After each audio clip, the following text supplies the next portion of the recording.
ನಮಸ್ಕಾರ ರೀಪ ಎಲ್ಲರಿಗೂ. ಕರ್ನಾಟಕ ರಾಜ್ಯದ ಬೆಳಗಾವಿ ಚಳಿಗಾಲ ಅಧಿವೇಶನದಾಗ 3 ರಿಂದ 4 ಎಪಿಸೋಡ್ ಮಾಡಿದ್ನಿ. ನಿನ್ನೆ ಒಂದು ಎಪಿಸೋಡ್ ಮಾಡಿದ್ನಿ, ಅದು ನಿರುದ್ಯೋಗಿಗಳ ಸಮಸ್ಯೆ ಬಗ್ಗೆ. ಎಷ್ಟೋ ಪದವೀಧರ ಯುವಕರು ಇವತ್ತು ಕಾಲೇಜು ಉನ್ನತ ವ್ಯಾಸಂಗ ಮಾಡಿ ಬೀದಿಗತೆ ತಿರುಗಾಡಕತ್ತಾರ. ಸಣ್ಣ ಸಣ್ಣ ಹೋಟೆಲ್ ಇಟ್ಕೊಂಡು ಪಕೋಡ ಮಾರಾಕತ್ತಾರ. BA MA ಆದವ್ರು ಚಾ ಮಾರಾಕತ್ತಾರ ರೀ. ಆ ಸುದ್ದಿ ಹೇಳಿದ್ನಿ, ಲಕ್ಷಾಂತರ ಜನ ನೋಡಿದಿರಿ ನಿನ್ನೆ. ಇಷ್ಟೊಂದು ವೈರಲ್ ಆಯ್ತು. ಹೌದು ಕಾಕ, ಭಾಳ ಚಲೋ ಹೇಳಿದೆ ಅಂತೇಳಿ. ಈಗೇನು ಸಮಸ್ಯೆ ತೊಗೊಂಬಂದನ ಗೊತ್ತೈತೇನು ರೀ? ಕರ್ನಾಟಕ ರಾಜ್ಯದ ಉತ್ತರ ಕರ್ನಾಟಕದ 4500 ಪೊಲೀಸರು ಬೆಂಗಳೂರಾಗದಾರ ಅಂದ್ರೆ ನೌಕರಿ ಮಾಡೋಕೆ ಹೋಗ್ಯಾರ. ಆದ್ರೆ ಅವರಿಗೆ 5 ವರ್ಷ ನಗರದಲ್ಲಿರಬೇಕು. 5 ವರ್ಷ ನಂತರ ನಿಮಗೆ ಉತ್ತರ ಕರ್ನಾಟಕಕ್ಕೆ ಮರಳಿ ವರ್ಗಾವಣೆ ಮಾಡ್ತೀನಿ ಅಂತೇಳಿ ಸರ್ಕಾರ ಆದೇಶ ಮೇಲೆ ಆದೇಶ ಮಾಡಿದರು. ಇನ್ನೂವರೆಗೆ ಕಾರ್ಯಗತಗೊಳಿಸ್ತಾ ಇಲ್ಲ. ಹೆಂಡತಿ ಬೆಂಗಳೂರಾಗ, ಗಂಡ ಗುಲ್ಬರ್ಗಾದಾಗ.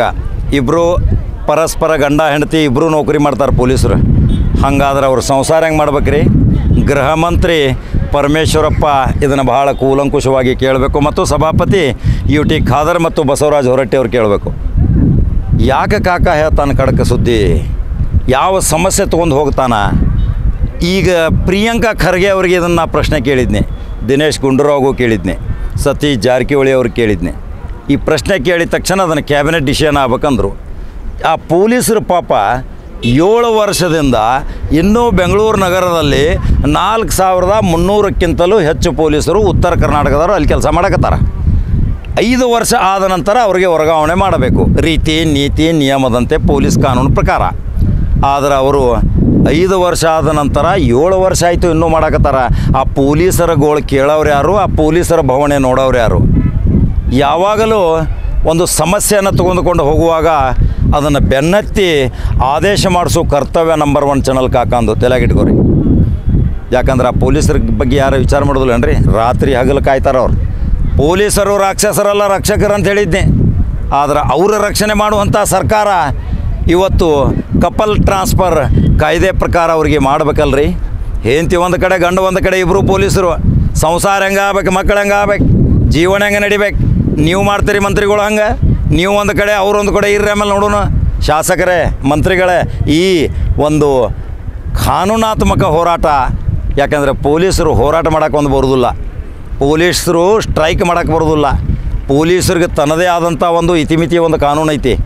ಆದ್ರೆ ಅವರು ಪರವಾಗಿ ವಕಾಲತ ವಹಿಸಾಕ ನನಗೆ ಕಾನೂನ್ಯಾಗ ಅವಕಾಶ ಐತಿ, ಆ ಸ್ವಾತಂತ್ರ್ಯ ನನಗೈತಿ. ಅದರ ಸಲುವಾಗಿ ಮಾನ್ಯ ಸಭಾಧ್ಯಕ್ಷರೇ, ನಾನು ಮೊನ್ನೆ ನಿಮಗೆ ಹೇಳಿದ್ನಿ, ಈ ಪೊಲೀಸರ ಭವನೆ ಬಗ್ಗೆ ಒಂದು ಸ್ವಲ್ಪ ಗಮನ ಹರಿಸ್ರಿ ಅಂತೆ. ಆಯಿತು, ನಾನು ಮಾಡ್ತೀನಿ ಅಂದ್ರಿ. ಆದರೆ ಆ ಪೊಲೀಸರು ಇನ್ನೂ ಜಾತಕ ಪಕ್ಷಿಗತಕ್ಕೆ ಕೂತ್ಕೋತಾರೆ. ಯಾವಾಗ ಟ್ರಾನ್ಸ್ಫರ್ ಆಕೈತಿ ನಮ್ಮದು? ಯಾವಾಗ ನಾವು ಮರಳಿಗೆ ಹೋಗ್ತೀವಿ? ನಮ್ಮ ತಂದೆ ತಾಯಿ, ವೃದ್ಧ ತಂದೆ ತಾಯಿ ನೋಡ್ತೀವಿ, ನಮ್ಮ ಮಕ್ಕಳ ಪಾಲನೆ ಪೋಷಣೆ ನೋಡ್ತೀವಿ. ನಮಗೆ ಬೆಂಗಳೂರದು ಊಟ ಒಗ್ವಾತ್, ನಮಗೆ ಅನೇಕ ಕಾಯಿಲೆಗಳಾಗತ್ತಾವೆ, ಪೊಲ್ಯೂಷನ್ದಿಂದ ಹೆಚ್ಚಾಗತ್ತೈತಿ, ಅನೇಕ ರೋಗ ರುಜಿನಗಳಿಂದ ಬಳಲಾಕತ್ತೇವೆ. ಆದರೆ ನಮ್ಮ ತವರೂರು, ನಮ್ಮ ತಂದೆ ತಾಯಿಗಳಿಗೆ ವೃದ್ಧರಾಗಿದ್ದಾರೆ, ಮಕ್ಕಳ ಉಜ್ವಲ ಭವಿಷ್ಯ ಐತಿ. ಆ ಶಿಕ್ಷಣ ಸಲುವಾಗಿ ಈ ಪೊಲೀಸರು ತಮ್ಮ ಹೆಂಡತಿಯ ಜೊತೆ ಜೀವನ ಮಾಡೋಕೆ ಕಾನೂನು ಅಡಚಣೆ ಏನೈತಿ ಅದನ್ನು ನನಗೆ ಗೃಹ ಮಂತ್ರಿ ಪರಮೇಶ್ವರಪ್ಪ ಹೇಳಬೇಕು. ಗೃಹ ಮಂತ್ರಿ ಪರಮೇಶ್ವರಪ್ಪ ಅವರೇ, ನಿಮಗೊಂದು ಇವತ್ತು ಬಹಳ ಕಳಕಳಿ ವಿನಂತಿ ಮಾಡ್ತೀನಿ. ಯಾಕಂದರೆ 4300ಕ್ಕಿಂತಲೂ ಹೆಚ್ಚು ಪೊಲೀಸರು ಬೆಂಗಳೂರು ನಗರದಲ್ಲಿ ಇವತ್ತು ಕೆಲಸ ಮಾಡಕತ್ತಾರ.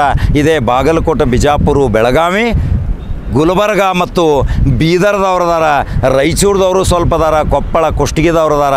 ಅವರ ಜೀವನಕ್ಕೆ ಒಂದು ಸಹಾಯ ಆಗುವಂಗೆ ಅವರ ಗಂಡ ಹೆಂಡತಿನ ಕೂಡಿಸೋ ವ್ಯವಸ್ಥೆ ಮಾಡ್ತೀರಿ? ಇದೊಂದು ನಿಮಗೆ ಸವಾಲು.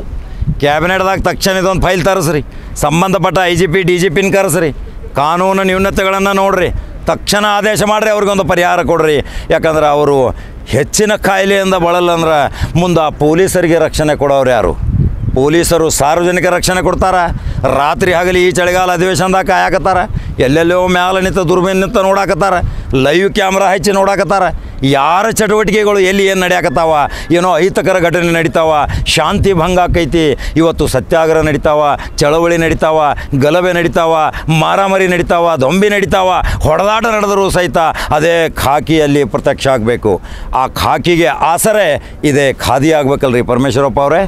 ಹಾಗಾದ್ರೆ ಆ 4300ಕ್ಕಿಂತ ಹೆಚ್ಚಿರುವ ಪೊಲೀಸರಿಗೆ ತಕ್ಷಣ ವರ್ಗಾವಣೆ ಆದೇಶ ಕೊಡಬೇಕು. ಅವರು ಗಂಡ ಹೆಂಡತಿ ಕೂಡಿರುವಂಥ ಸಂಸಾರ ಮಾಡುವಂಥ ವ್ಯವಸ್ಥೆ ಮಾಡಬೇಕು. ಇಲ್ದಿದ್ರೆ ನನ್ನ ಹೋರಾಟ ನಿರಂತರ, ನನ್ನ ಸಮರ ನಿರಂತರ. ಕೊನೆ 2 ದಿವಸ ನಂತರ ಮತ್ತೆ ಒಂದು ಎಪಿಸೋಡ್ದಿಂದ ಬರ್ತೀನಿ. ಹಾಗಾದ್ರೆ 4300 ಪೊಲೀಸರಿಗೆ ಒಂದು ಒಳ್ಳೆಯ ಅವಕಾಶ ಮಾಡಿಕೊಡ್ತೀರಿ. ಇದೇ ಘನ ಸರ್ಕಾರ, ಸಿದ್ದರಾಮಯ್ಯನ ಸರ್ಕಾರ.